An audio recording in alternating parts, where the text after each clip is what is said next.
Bismillahirrahmanirrahim. Assalamu alaikum, dear student. Today our topic is use of distance formula to show that four collinear points form a square, a rectangle and a parallelogram. Last lecture के अंदर हमने discuss किया कि three non collinear points जब आपस में join होते हैं तो ट्राइंगल बनती है। हमने इसके बाद डिफरेंट टाइप्स ऑफ ट्राइंगल को स्टडी किया। आज हमने डिस्कस करना है कि जब फोर नॉन कोलिनियर पॉइंट्स बनते हैं तो डिफरेंट टाइप्स की ज्योमेट्रिकल शेप्स बनती हैं जो फोर नॉन कोलिनियर पॉइंट्स पर कंसिस्ट करती हैं। उसमें सबसे पहले a square, a rectangle and a parallelogram. क्योंकि डिस्टेंस फार्मूले की मदद से हम किस तरह वेरीफाई कर सकते हैं use of distance formula to show that four non collinear points form a square, square बनाते हैं, a rectangle and a parallelogram. So first हम डिस्कस करते हैं कि हम किस तरह वेरीफाई कर लेंगे यूजिंग डिस्टेंस फार्मूला कि four non collinear points form a square.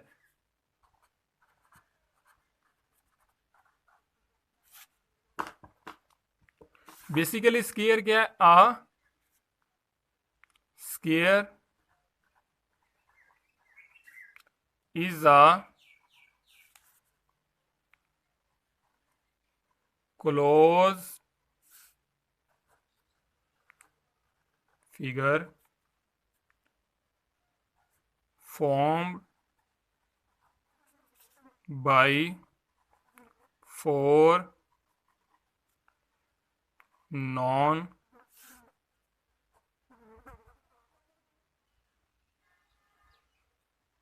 collinear points such that length of all sides are equal and measure of each angle is 90 degree. Basically square क्या होता है? A square is a closed figure formed by four non collinear points such that length of all sides are equal and measures of each angle is 90। Square basically a square is a closed figure, एक closed geometrical shape है formed by four non collinear points. जब four non collinear points आपस में join होते हैं तो square बनाते हैं सच that length of all sides are equal. Condition ये है कि वो उस वक्त four non collinear points square बनाएंगे जब length of all sides are equal, जब उन फोर साइड्स की जो लेंथ है वो इक्वल हो and measure of each angle is 90, और उन फोर साइड्स का जो एंगल है वो ऑलवेज इक्वल होना चाहिए 90 डिग्री के। अगर किसी भी four side closed figure, close geometrical shape जिसके अंदर उन फोर साइड्स की जो लेंथ है वो इक्वल होगी और जो एंगल है वो 90 डिग्री का होगा, तो जो ज्योमेट्रिकल शेप बनेगी उसको हम स्क्वायर कहेंगे। बेसिकली ये शेप होती है इस टाइप की।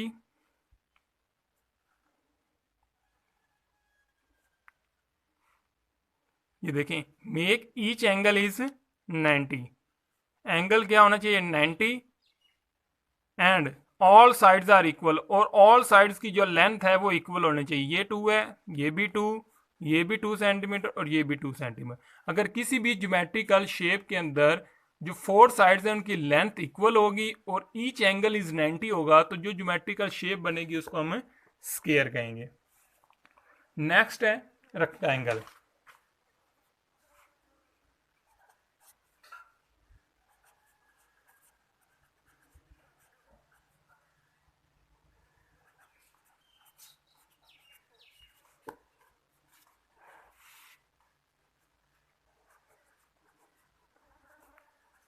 A figure formed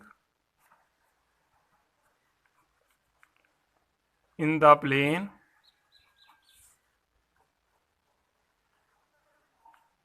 by four non-collinear points is called rectangle if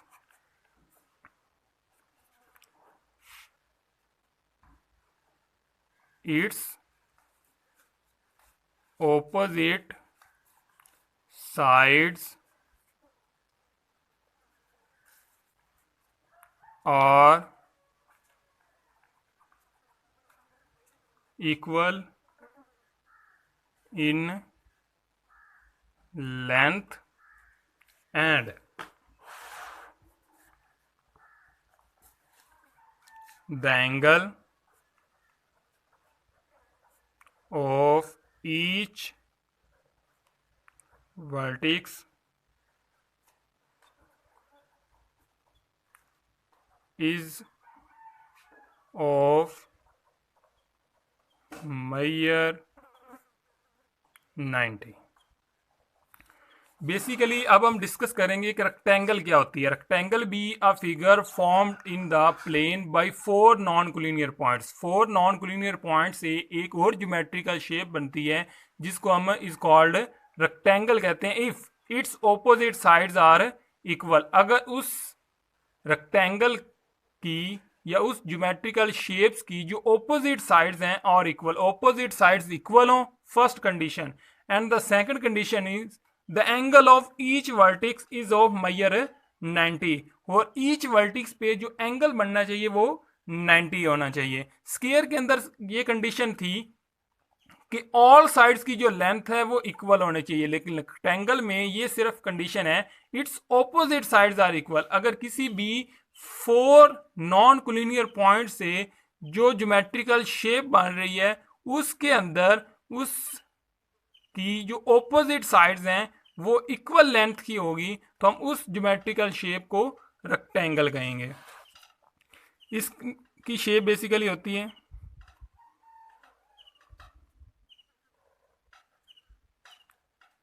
इस टाइप की।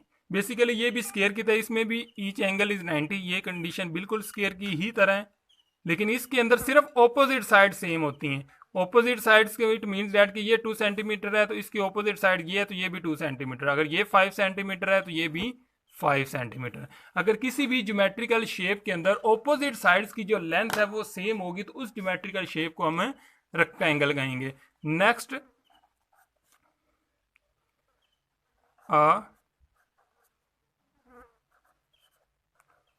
Parallelogram.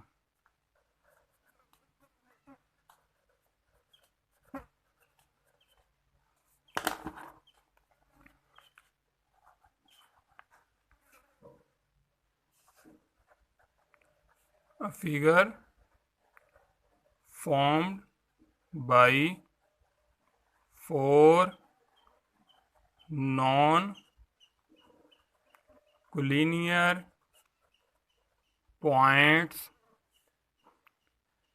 in the plane is called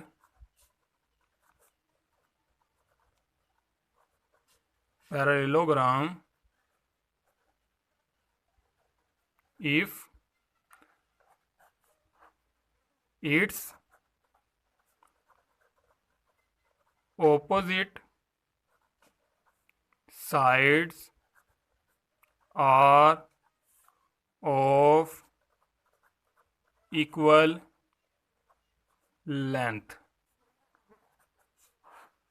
Its opposite sides are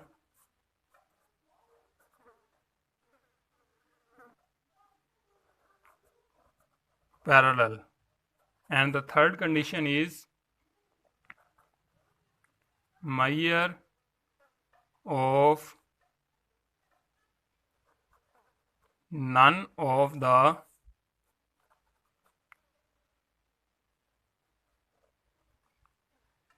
of the angle is 90.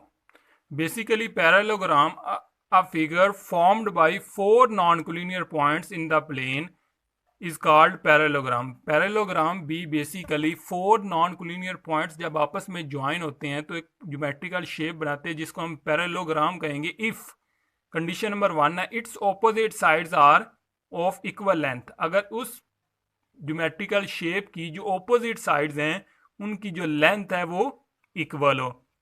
Second condition is its opposite sides are parallel, और जो उसकी opposite sides हैं वो parallel होनी चाहिए। And the third condition is major of none of the angle is 90। None of the angle is 90 means that कि कोई भी एंगल उसमें 90 डिग्री का ना हो। ऐसी ज्योमेट्रिकल शेप, ऐसी फोर नॉन कोलिनियर पॉइंट्स पर कंसिस्ट करने वाली ज्योमेट्रिकल शेप, उसको हम पैरेललोग्राम कहेंगे अगर उसकी ऑपोजिट साइड्स सेम हो, ऑपोजिट साइड्स पैरेलल हो एंड और उसमें कोई भी एंगल 90 डिग्री का ना हो, तो जो ज्योमेट्रिकल शेप बनेगी उसको हम पैरेललोग्राम कहेंगे। बेसिकली ये होती है इस टाइप की।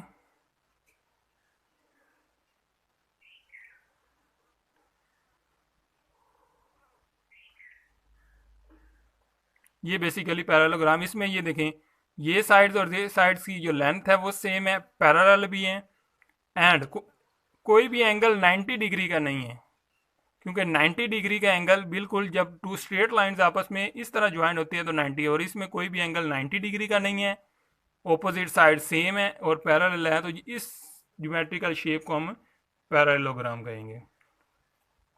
इस तरह हमने डिफरेंट टाइप्स की ज्योमेट्रिकल शेप्स को डिस्कस कर लिया जो फोर नॉन कोलिनियर पॉइंट्स पर कंसिस्ट करती हैं, जो फोर नॉन कोलिनियर पॉइंट से मिलकर बनती हैं।